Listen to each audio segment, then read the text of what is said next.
This episode is brought to you by Hasa.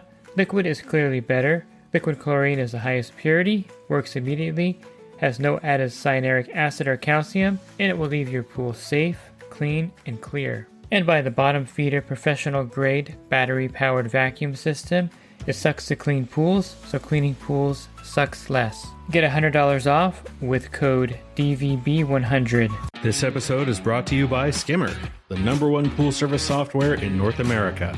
With Skimmer, you can streamline your schedule, grow your revenue, and keep your customers coming back with 5-star service. Whether you're a one-person operation or an established team, Skimmer is your partner in success. Visit getskimmer.com/poolguy to try Skimmer for free for 30 days. The Pool Guy Podcast Show. The Pool Guy Podcast Show. The Pool Guy Podcast Show.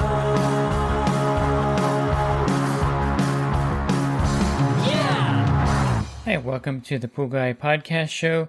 Since I just did a podcast on being injured out there on your pool route, I'm going to do a podcast on overall safety. This is not talking about avoiding injury, but maybe avoiding certain things later in life by being really cautious out there on your pool route with how you take care of your body and kind of the safety gear that I really recommend that you wear out there. Are you a pool service pro looking to take your business to the next level? Join the Pool Guy Coaching Program. Get expert advice, business tips, exclusive content, and get direct support from me. I'm a 35-year veteran in the industry. Whether you're starting out or scaling up, I've got the tools to help you succeed. Learn more at swimmingpoollearning.com. The sun is really the enemy out there, and I say this for many reasons, and it's kind of a broad statement, I know, but it really does cover a lot of aspects of your body that are being damaged by the sun. First of all, if you don't wear, and I'm going to go over the sunglasses that I wear, polarized sunglasses, you can develop cataracts out there. If you don't wear sunscreen, you can develop skin cancer. If you're not wearing a hat to protect your face, you can get prematurely wrinkled out there. A lot of things that the sun damages. There's also heat stroke, which I've had at one point almost by not being careful. So the sun really is the enemy in a lot of respects, at least in Southern California. I know in Florida, the sun and the humidity are the enemy. In Texas, the same thing. So it's one of those things where obviously there's something, a big ball in the sky, flaming ball in the sky that you can't avoid while you're doing pool service. It exists, and it's one of the things that you can't ignore. I think also part of that is kind of a complacency with things because you don't really see the effect of it immediately. It's something that happens later in life. For instance, my mentor, the person who trained me in the industry in 1988, his name was Doug Ward. He had skin cancer. And one of the reasons why is he told me he just didn't wear a hat much and didn't wear sunscreen and he wasn't careful. And he would have to go get stuff cut off his head all the time. And not a pleasant thing. And so from day one, I was already indoctrinated into how dangerous the sun was by the person that was training me. I was 16 years old. I was pretty impressionable. And I'm like, wow, I don't want to get that. So I'm going to, of course, wear a baseball cap and wear suntan lotion. And I've done that my whole career. But I've also implemented things beyond that that he didn't do that I think are important. Now, sunscreen is really important. And you may laugh when I say this, but I really like buying the kids version of the sunscreen because usually it's a really high SPF and it goes on white so you can actually see where you've applied it. So I kind of like that because you can miss spots. I tried the spray stuff for a while and I like the convenience of it, like spraying it on, but it just seems like I missed areas and I would get burned in certain areas. So I definitely will put it on. I also wear long sleeve shirts. Now, I don't sometimes wear them all the way down to my wrists, but a lot of times I do. But I usually wear them at least to my elbows. I can pull my sleeves up a little bit because you're going to get a little wet out there. But long sleeve shirts also help. And I wear slacks out there. I wear Docker slacks. And you may, actually, the pants are actually called Izod, I-Z-O-D. And they're actually a pretty good brand of pants you can get on Amazon. They have all different kind of styles, but I really like this pair of pants. And to me, long pants also helps from getting burned out there. It also helps from getting bit by insects, spiders, and mosquitoes. So the long pants are good. It's uncomfortable in the summer, but it's something that I've gotten used to. So long sleeve shirts, long pants, and wearing a hat. You can wear a baseball cap, or you can wear a sombrero type hat or straw hat. And I really like the straw hat better because it covers you completely, your neck, your sides of your face, and everything. So I like that. Some pool guys don't like it because it obstructs too much of their view, but I got used to it and I like wearing it out there, and it's comfortable in my opinion. So those are all things that are kind of basic protection, and you don't have to implement it if you don't want to. You can wear shorts and you can wear short sleeve shirts if you want to, but I'm just saying, think about the future, like 30 years from now, having skin cancer and having to get surgery because you just weren't covering up. I've seen a lot of gardeners in my area, and I think they're smart. They're also wearing the long sleeve pants. A lot of that is because the weed whacker stuff hits their legs and they wear long pants. They wear long sleeve shirts. Some of them have their whole face wrapped up also, and sunglasses. But I don't see a lot of people wearing sunglasses, and that kind of bothers me a little bit because I think they're not thinking about later in life when you get cataracts. And it's one of those things where it can develop pretty quickly, and it's something that happens from you not protecting your eyes from the sun's UV rays. So I don't go out even on cloudy days without wearing my sunglasses. If you're curious to the gear that I wear or recommend, if you go to my website, swimmingpoollearning.com, and go down to the very bottom, there's a tab there that says Pool Guy Gear, and I have links to Amazon for the gear that I wear. And I also have a newer hat that I've been wearing. I don't wear the front of the hat. It's like a mask type thing. Looks like some kind of video game character. But I do wear the hat with the back end of it to where it covers my neck. So it's almost like a sombrero, but it's more like a baseball cap. And the rims aren't quite as large.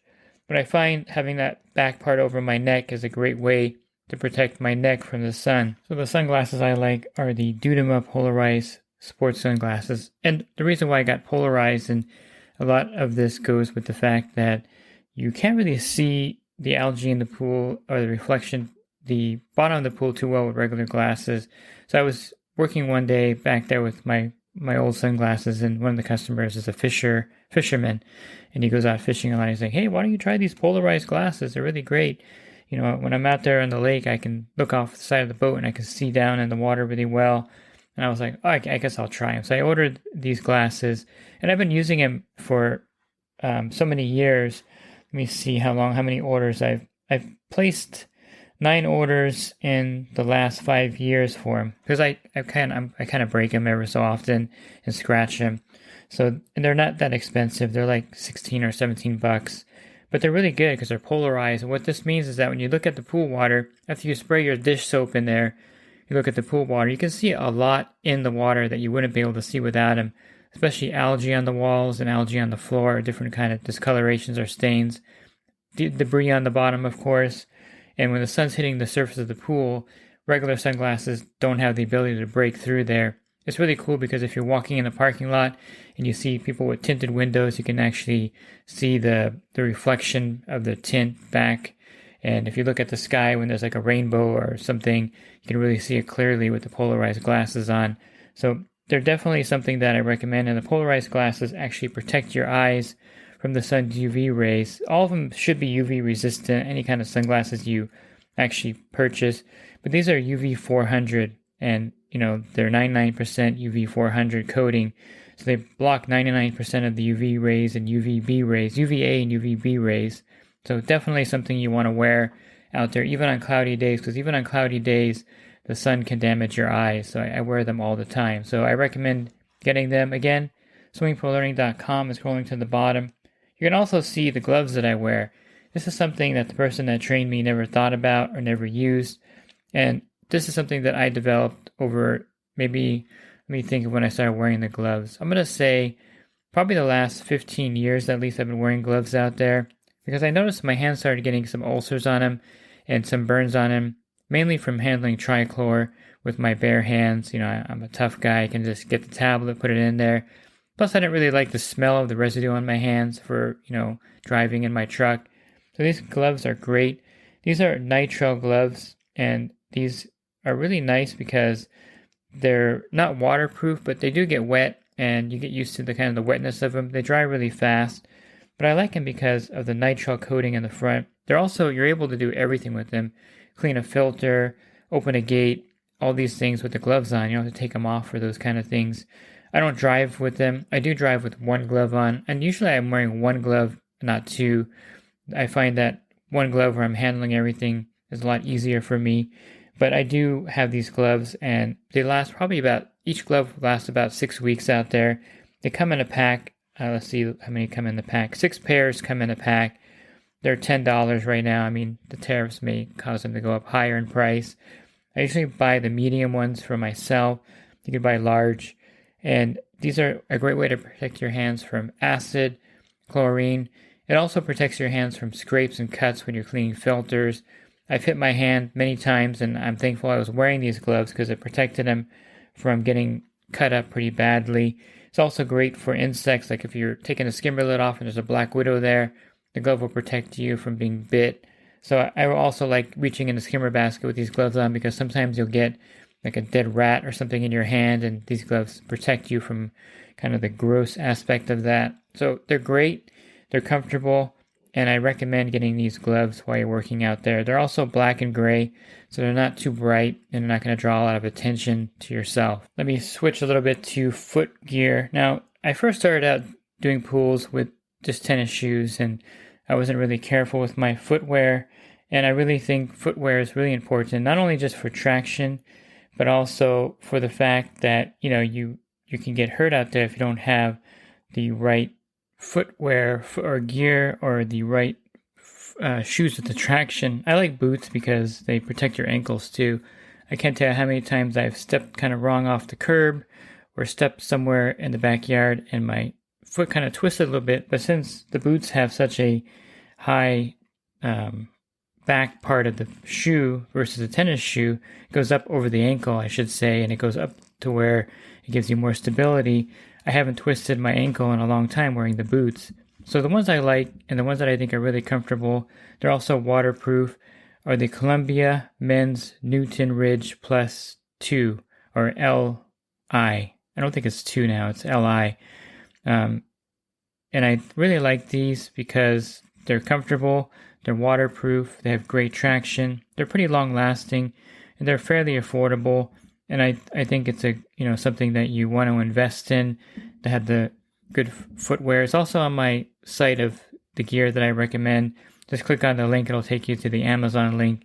So it's the Columbia Men's Newton Ridge Plus LI waterproof hiking boots. Really good shoes, really good brand. You'll see the reviews are stellar with these boots, and I wear them out there all the time. I wear them everywhere I go now, even when I'm not doing pools, because they help protect my feet and my ankles, and I just like them. And it's one of the things that I recommend you switch over to if you're wearing tennis shoes or flip-flops.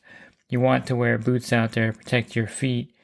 And so the gloves, the sunglasses, the boots, and also I do wear knee pads. I do wear one knee pad on the knee that I kneel down to, or I should say the knee that I kneel on all the time when I'm emptying the skimmer basket or checking the chemistry.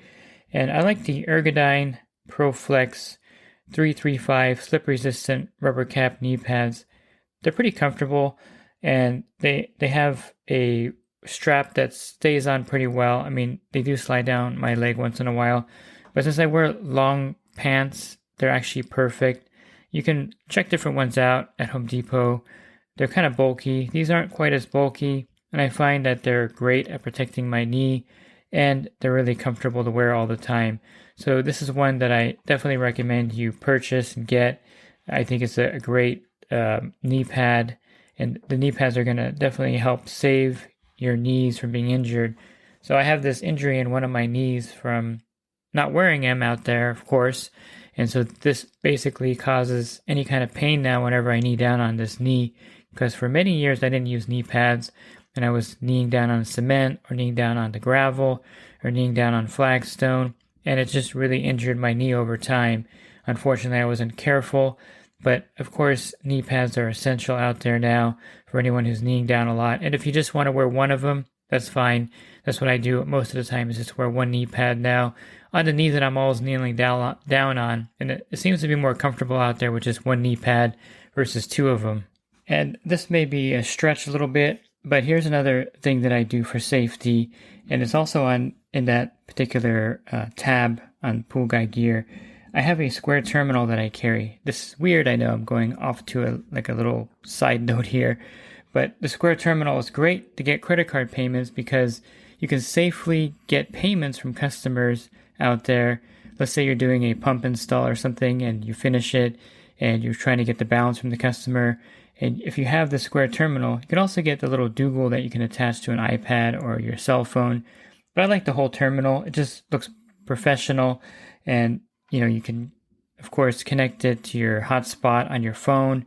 And you can take it everywhere and collect the payment. And you can get it, let me see what it is right now on Amazon. So it's $298 right now. I think it's worth it, worth every penny. I use it all the time. And it's a great way to collect credit card payments. And that's another way to protect yourself out there from people that aren't paying you for your services. I know it's a stretch, but it's something that you also have to think about. You can get the little contactless chip square reader, and that is $48. This one is not the one that connects to your cell phone, by the way. It's the one that you just hold in your hand, and they can use their Apple Pay or Google Pay or a credit card in there as well. It's not a bad purchase either. It's not as robust as a square terminal, and if you use it a lot, the square terminal is, in my opinion, a little bit better. And you can also get the little Dougal that goes on your phone. I'm trying to find it here. Here it is. It's called the Square MagnaStrip USB-C, and you can put that on your. They also have the head jack one and the Lightning connector one, and you can put that on your phone, and you can just swipe the card and scan it into the Square app. So those are all important things to have out there. But back to the safety, you definitely want to wear a good hat out there. The nitrile gloves I mentioned, anytime you're handling chemicals, the suntan lotion, the sunglasses, you're gonna be fine. Don't worry about how you look. You're thinking about the future, and if you kind of look kind of weird and kind of dorky, it doesn't matter. You just want to protect yourself out there, and your future self will thank you for that. If you're looking for other podcasts I've recorded, you can find those on my website, Swimming Pool Learning, along with that tab that I mentioned where all the gear is at. Just go there, and in the banner, click on the podcast icon, and there'll be a drop-down menu of over 1,600 podcasts. And if you're interested in the coaching program that I offer, you can learn more at poolguycoaching.com. Thanks for listening to this podcast. Have a great rest of your week, and God bless. This episode is brought to you by Hasa, providing products that deliver clean, healthy water for every aspect of everyday life. The bottom feeder battery-powered vacuum system, portable, powerful, and only weighs 12 pounds. And Skimmer. Get Skimmer, America's #1 pool service software. Podcast listeners can try Skimmer for free at getskimmer.com/poolguy.